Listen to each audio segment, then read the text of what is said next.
Koulz ar festivalioù. Va rodou ar festou pobl ar pardonioù. An koz, gwelioù kerne, emvod ar geltet, festival pen ar bed, Hellfest, kan ar vartolodet, panorama. Diez e ober ar gont eus ar festivalioù ave e breiz diben an nevez amzer hag en an. En em gavout bep bloaz en ul er resis a den deiz resis evit ul lit benag zo ur boaz a goz gant ar vretonet.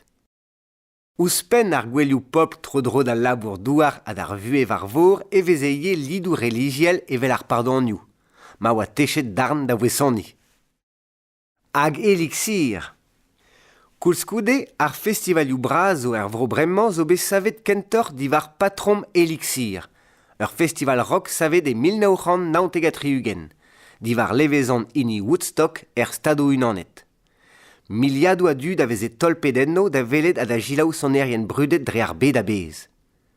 Ul leor a oa bet en bannet gant kop breiz e daouvil seitek divar ben istor ar festivalze. Et daget e 1996. Roet e oa bet lans da galz a festivalioù al e breiz, rig da c'houlse.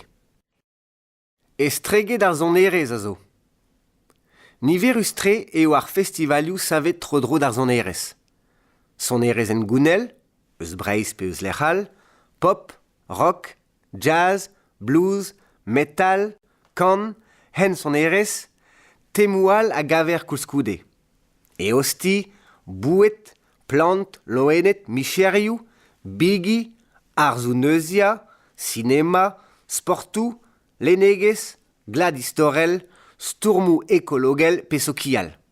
Mil a kant digarez a gav ar vretonet evit aouz a lidou a desach a tud ar vro, ken koulz a tud a ziavez. Un dal c'hechel bea, pe o gwir ran kumunioù zo degemer degadou a viliadou a dud e beranzer. Penons dibab e festival. An tem hag an dud kouviet a vo desverkou a bouez, an ade. Douar eo all zo d'ober edam dibab. An deiziat, mis gwere pe mis eost. A lec'h, en arvor pe en argoat.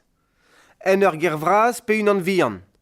Ment ar festival, en grouez, en trouz, pe er ziulder, pe c'hoaz an dro speret. Per zioù var dachen an ekologiez pe ar yezou. O kwal c'hopo ep mar. Evit a rezo tik gant sevenad ur breiz, ar gwella a vo furchal e lerc'hen internet ar gen gevredigez gwelioù breiz evit choaz da beler mont.